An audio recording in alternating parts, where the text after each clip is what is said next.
Hello and welcome. I'm Dr. Adam Dorsay, a psychologist in Silicon Valley, and I am the host of SuperPsyched, a podcast dedicated to supercharging your life. Each episode contains fun, high-quality interviews with experts looking at psychology from all angles. SuperPsyched is your tool to get more of what you want in your life and less of what you don't. And suddenly, in what feels like the blink of an eye, we are at episode 100. And I thought I would dedicate this special episode to a topic that is near and dear to my heart, that has helped me in incredible ways and probably has helped many of you, either as the provider of it or the recipient of it. And of that I'm speaking is mentorship. There's no question that I would not be where I am in my life without it.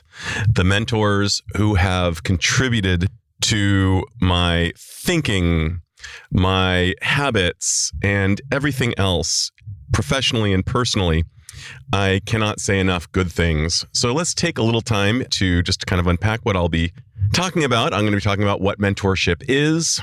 I'll be telling a very personal couple of stories about mentorship and how it's positively impacted my life. I'll be talking about why you might want to consider seeking a mentor or becoming a mentor, because mentorship is awesome. It is a truly virtuous two-way pattern. It is mutually beneficial and really hits at the heart of what's great of being human, as I believe you'll see. Before I even get into that, there are some thank yous, because I'm at my 100th episode, and there's no question in my mind that this podcast would not exist without the help of certain people. And the first of whom would be my father, who back when COVID hit, he said, "Adam, go make a podcast." I'd been wanting to, and somehow he was the tipping point. So to him, I will always be grateful for his wisdom throughout life. He's certainly been a mentor to me throughout life in a host of ways.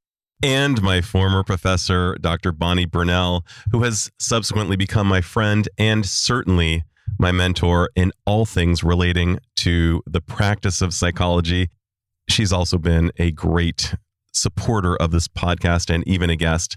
And the great Bronwyn Salimbeni, who served as my TEDx coach 2 times, as well as hosting me on her own podcast, encouraging me to start my own and showing me that this was possible. I'm also super grateful to my buddy, David Gertner. He has been so much of the brains behind the scenes, one of my many kind of quiet editors in the dark, and just phenomenal friend, incredible human being, one of the smartest and most generous people I've ever known. This podcast also would not exist without the loving support of my incredible wife, who is not only a spectacular psychologist, she's the mother of our children.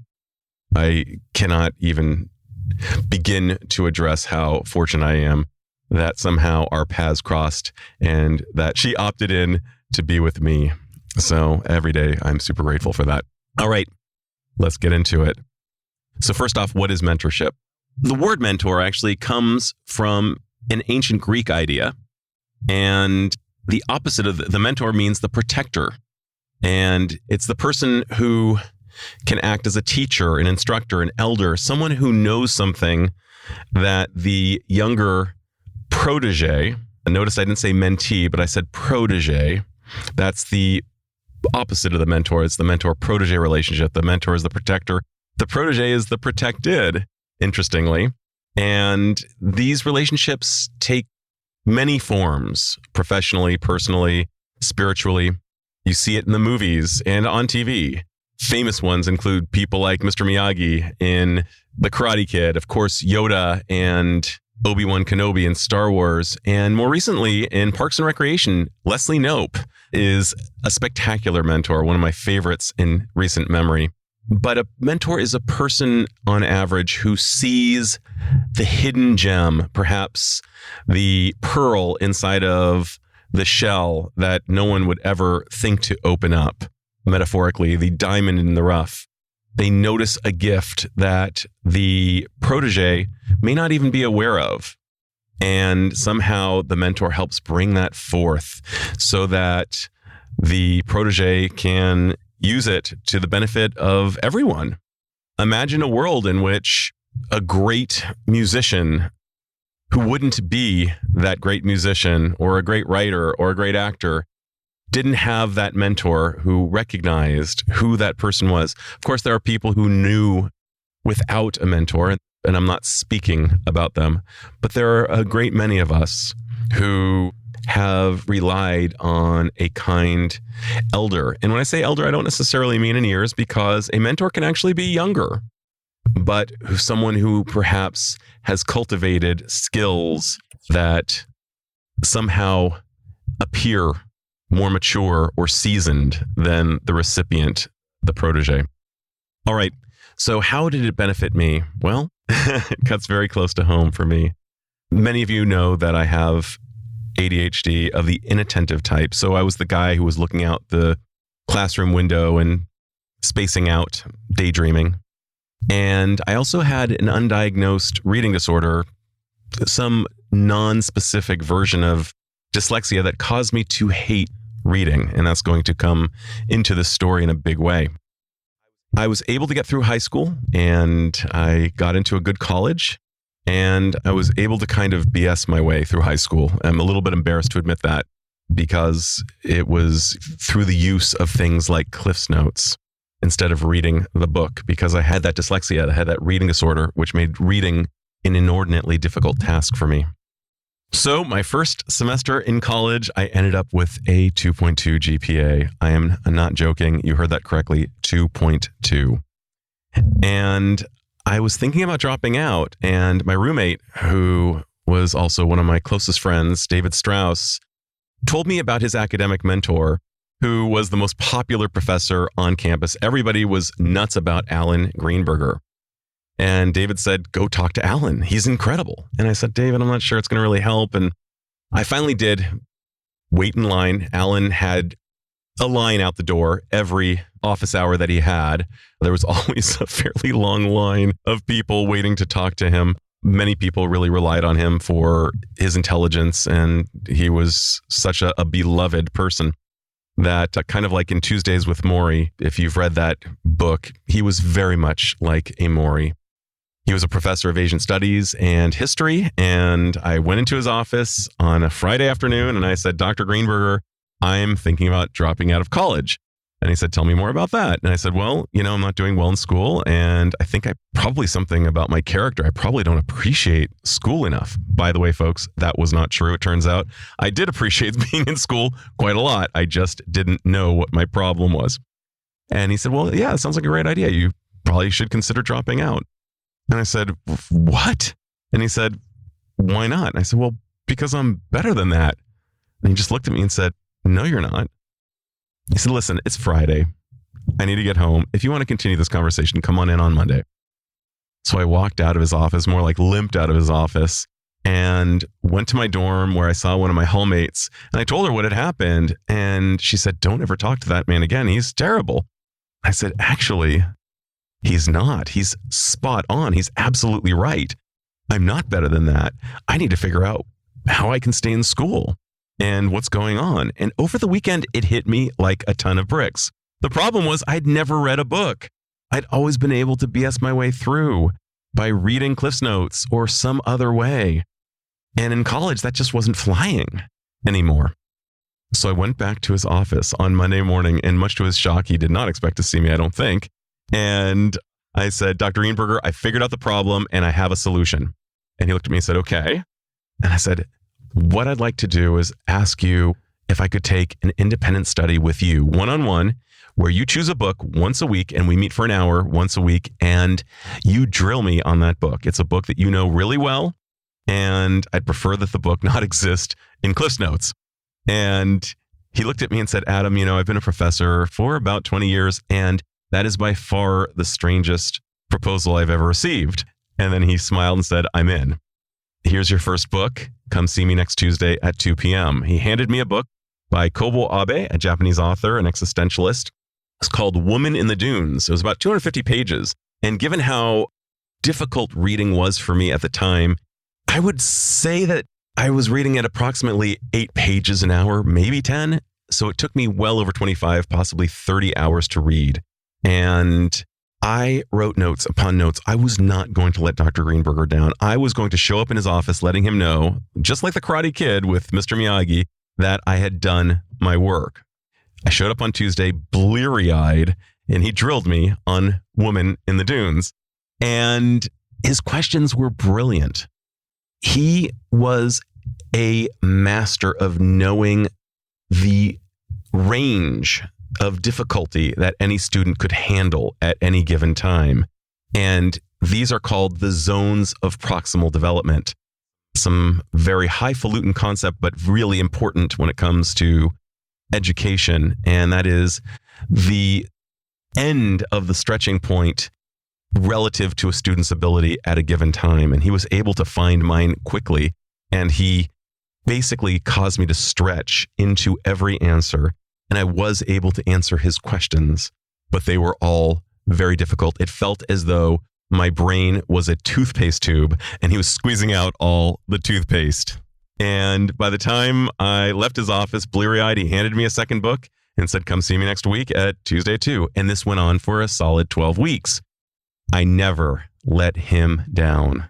I read every book and he helped turn my brain from the off switch to the on switch. And I actually felt my brain coming alive.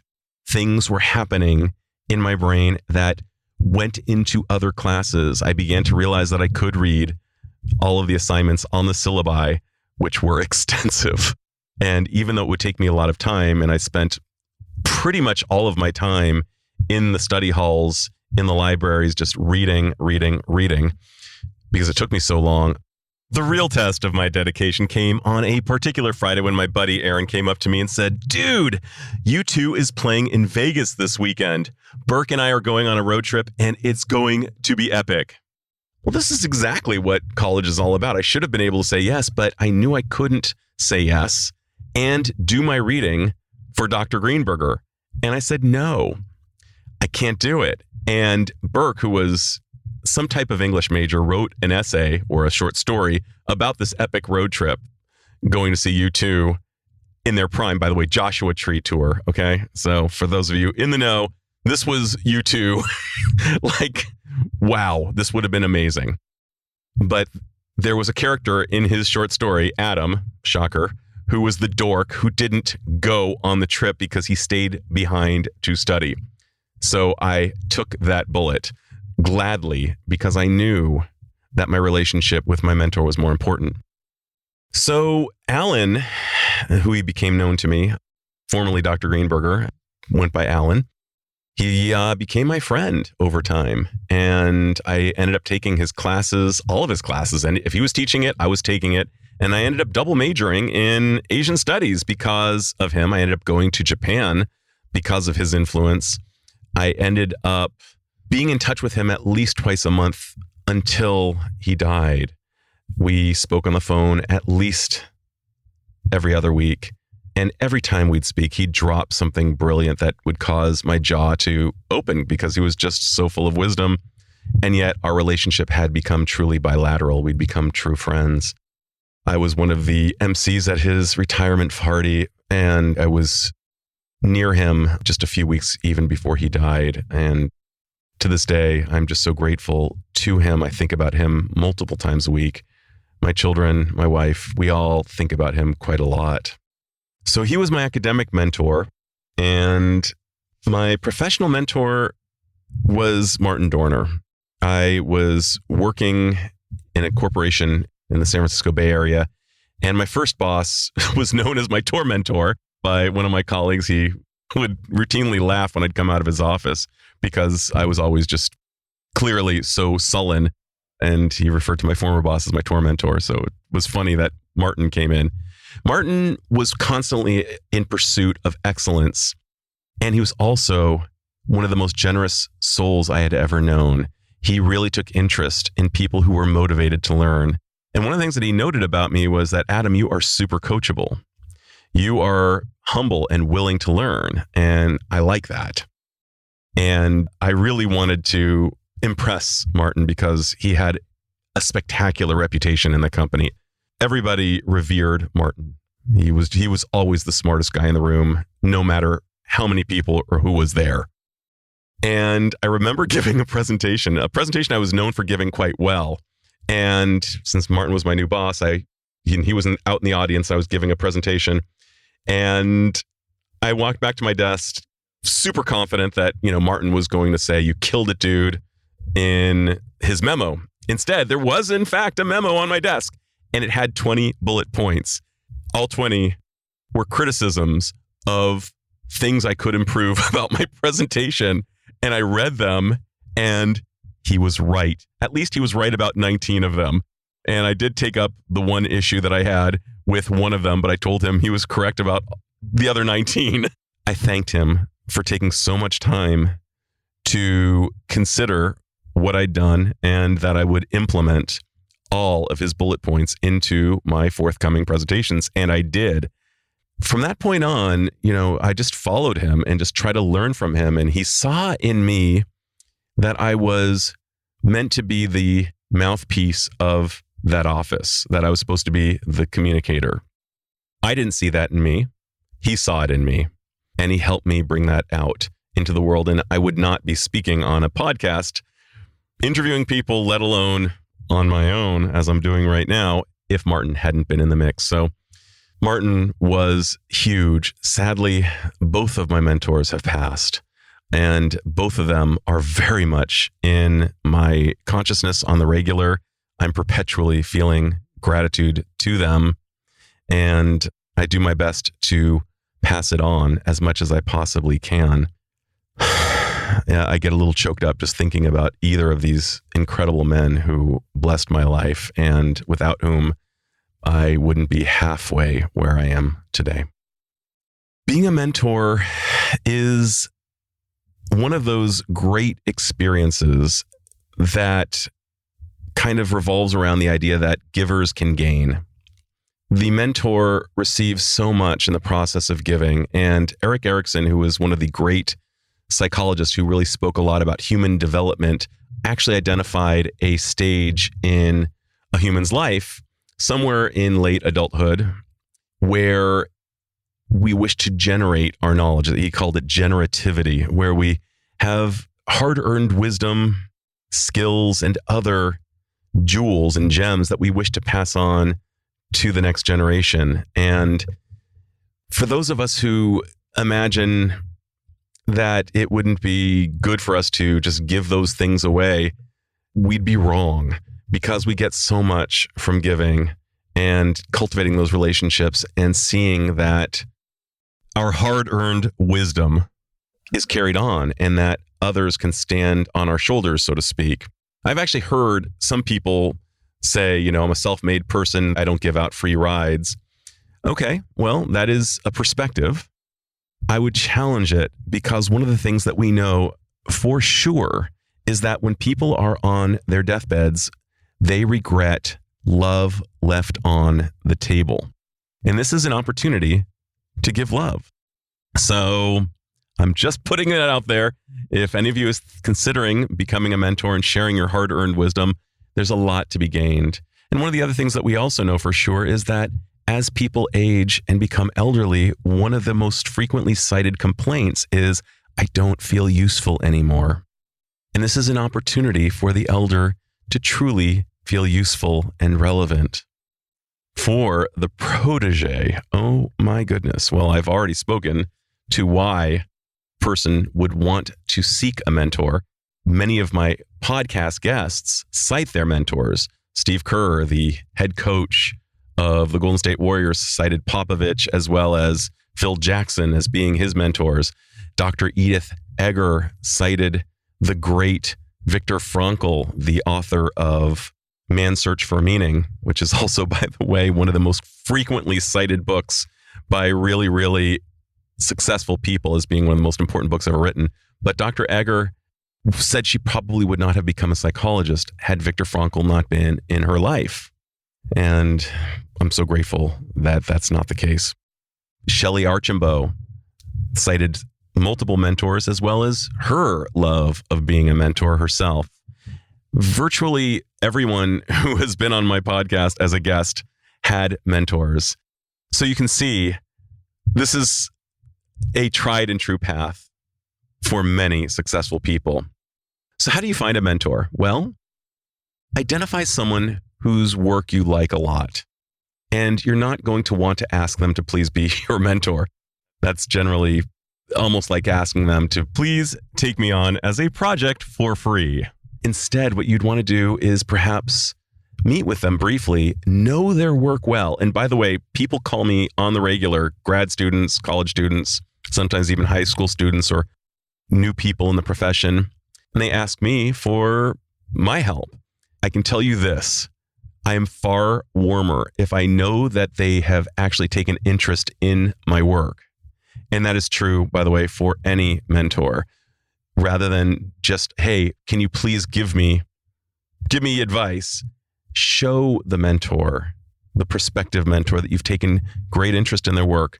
Read something they've written, watch their TED Talk, read their blog, whatever it takes. Know who they are before you speak with them.